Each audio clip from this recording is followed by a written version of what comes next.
रब्बिल आलमीन वस्सलातु वस्सलामु अला सय्यदिल मुरसलीन अम्मा बअद फ़अऊज़ु बिल्लाहि मिनश शैतानिर रजीम बिस्मिल्लाहिर रहमानिर रहीम वइज़ फ़रक़ना बिकुमुल बहर फ़अंजयनाकुम वअग़रक़ना आल फ़िरऔन वअंतुम तंज़ुरून सदक़ल्लाहुल अलियुल अज़ीम वस्सलातु वस्सलामु अलैका या रसूल अल्लाह व अला आलिका व अस्हाबिका या हबीब अल्लाह। मुहतरम नाज़रीन किराम, अस्सलामु अलैकुम व रहमतुल्लाहि व बरकातुहू। सूरतुल बक़रा, दूसरी सूरह, उसकी आयत नंबर 50, जिसे हमने पिछले ऑडियोज़ में मुकम्मल किया अल्हम्दुलिल्लाह। कुछ बातें उस आयत पाक से, कुछ मसाइल साबित हुए हैं, वो अर्ज करूँगा इस वीडियो में। उससे पहले वही पुरानी अर्ज, सब्सक्राइब ज़रूर करें, लोगों तक पहुँचाएं, शेयर करें, ज़्यादा से ज़्यादा आम करने की कोशिश करें, ताकि मेरे लिए, आपके लिए, हम सब के लिए सवाब जारिया का सबब बन सके।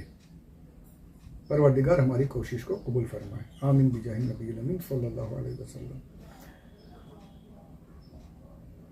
इस आयत पाक से कुछ मसाइल जो साबित हुए, उसमें सबसे पहले तो ये पता चलता है कि बनी इसराइल ने पता नहीं कितने सालों फ़िरौन के मज़ालिम सहे, क्या कुछ नहीं सहा। मज़दूर बनकर रहे, गंदगियाँ साफ़ की, औरतें घर का कामकाज करते रहे, बूढ़ों पर तकलीफ़ें, उजरत, टैक्स, ये वो, यहाँ तक कि उनके बच्चे भी उनके सामने कत्ल किए जाने लगे। सालों तक उनके बच्चे भी कत्ल हुए आँखों के सामने। ये सब कुछ उन्होंने सारे मज़ालिम हुए। उसके बाद अल्लाह अज़्ज़ा व जल ने मूसा अलैहिस्सलाम के ज़रिए से उनकी मदद फरमाई और फ़िरौन को हलाक फरमाया। तो पता चला कि अल्लाह अज़्ज़ा व जल की मदद ज़रूर आती है, मज़लूमों को उनका बदला ज़रूर मिलता है अल्लाह की तरफ से। ये बात ज़रूर है कि बंदे को सब्र करना चाहिए, सब्र पर कायम रहे, अल्लाह की ज़ात से उम्मीद लगाए रहे, इंशाअल्लाह ज़रूर मदद आएगी और ज़रूर जालिम से हिसाब लिया जाएगा। ये कुरान पाक से साबित है अल्हम्दुलिल्लाह। तो यहाँ भी हमें भी जब भी अगर कोई ऐसे मामलात हों तो ज़रूर सब्र करना चाहिए। जल्दी बोलते ना, घाई नहीं करनी चाहिए। ए रज़ा, हर काम का एक वक्त है, दिल को भी आराम हो ही जाएगा। अब फिर ये बात और पता चली कि अंबिया किराम अलैहिमुस्सलाम अपने जसद अतहर के साथ अपने कबूर में बिल्कुल उसी तरीके से हयात रहते हैं जैसे इस दुनिया में ज़ाहिरी तौर पर जब अपनी ज़िंदगी गुजारते हैं, जिस तरीके से, वैसा उनका जसद मुबारक सलामत रहता है। बिल्कुल उसी तरीके से उनकी कबूर में भी अंबिया के जिस्म बिल्कुल वैसे ही सलामत रहते हैं, जैसा कि यूसुफ अलैहिस्सलाम का बदन मुबारक उस ताबूत में पता नहीं कितनी सदियों से पानी के अंदर, ज़मीन के अंदर दफन था, फिर भी बिल्कुल सलामत। और मूसा अलैहिस्सलाम उस ताबूत को, आपकी लाश मुबारक को लेकर वहाँ से रवाना हुए। तो इस्माइल दहलवी ने जो अपनी किताब तक़वियतुल ईमान में लिखा, हुजूर के बारे में लिखा, माअज़ल्लाह रब्बिल आलमीन, कि एक न एक दिन मैं भी मरकर मिट्टी में मिलने वाला हूँ। माअज़ल्लाह रब्बिल आलमीन, हुजूर को मिट्टी में मिलने वाला उसने लिखा। ये बिल्कुल गलत, बिल्कुल अक़ीदा अहले सुन्नत के ख़िलाफ़ और बिदात और गुमराही है। यह अक़ीदा अहले सुन्नत का अक़ीदा नहीं है। फिर उसकी गलत तावीलें करते। मैंने पीछे मिसालें भी पेश की, मिट्टी में मिलना, मिट्टी से मिलना, ये सब जहालत है। ये हुजूर का बुग़्ज़ और इनाद है। ये अपने मौलवी की तो इज़्ज़त रख रहे हैं, पर हुजूर सल्लल्लाहु अलैहि वसल्लम की शान को घटती है तो घट जाए, उन्हें फ़र्क नहीं पड़ता। अपने झूठे मौलवी की शान बचाने के लिए झूठी तावीलें करे जा रहे हैं। अल्लाह हमें ऐसे बद मज़हबों से बचाए रखे, हमारे ईमान की हिफाजत फरमाए, आमीन बिजाहि नबी अमीन सल्लल्लाहु अलैहि वसल्लम।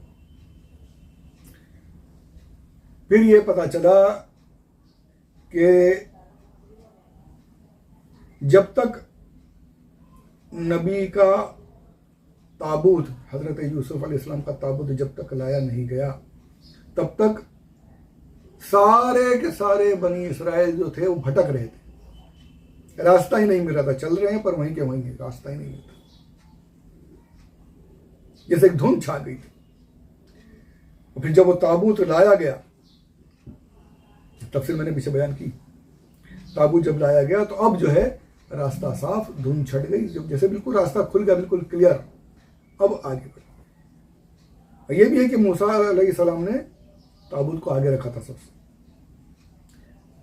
अब यहाँ ये पता चला कि अंबिया किराम के लाश मुबारक से, उनके ताबूत से, उनकी जो तबरुकात हैं, ये समझ लीजिए तबरुक जो मैंने कह दिया है, तबरुकात से बरकत हासिल करना, उनके वसीले से अल्लाह की बारगाह में कुर्ब तलाश करना, अपने मकसद तक पहुंचना, ये कोई गलत, कोई गुमराही, कोई शरीयत के खिलाफ बात नहीं है। खुद मूसा अलैहिस्सलाम ने ये करके दिखाया, सिर्फ किया नहीं बल्कि अल्लाह ताला ने हुक्म फरमाया कि मूसा इस बुढ़िया को जो मांगती हो दे दो और ताबूत को लेकर के चलो।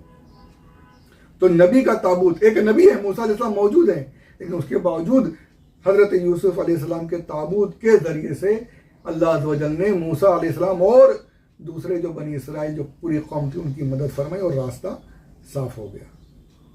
मूसा अलैहिस्सलाम खुद नबी है, लेकिन आपने उस यूसुफ अलैहिस्सलाम के तबरुक को, उनके ताबूत को आगे रखा और ये बता दिया अपनी कौम को, अपनी उम्मत को कि अंबिया किराम के तबरुकात से वसीला लेना, उससे फैज़ हासिल करना ये बिल्कुल जायज़ है, गलत नहीं। तो आज भी जो भी अंबिया किराम का वसीला लेते हैं या उनके तबरुकात का वसीला लेते हैं, जुब्बा मुबारक हुआ हुज़ूर अकरम सल्लल्लाहु अलैहि वसल्लम का, या मुंह मुबारक हुआ सरकार के, और सरकार की आग का जो वसीला ले लेते हैं, और साथ ही साथ हुजूर के नक्शे कदम पर चलने वाले सालिहीन का, शहदा का, सिद्दीकीन का वसीला लेते हैं, ये कोई गलत नहीं है। इनसे फैज़ हासिल करना ये कुरान से साबित है, अंबिया किराम की सुन्नत है, बिदअत नहीं है। जो ये बोले उनसे दूर हो जाइए, उसको दूर से, भाई दूर है, हमसे दूर हो जाए, हम अपने अकीदे पर सलामत हैं, कायम रहेंगे। उनको ये बताइए, सुनाइए बातें, पर वो मानेंगे नहीं, मुझे पता है, ऐसी मोहर होती है, कभी नहीं मानेंगे। तो अल्लाह हमें अकीदा अहले सुन्नत पर कायम दायम रखे। आमीन बिजाहि नबी सल्लल्लाहु अलैहि वसल्लम।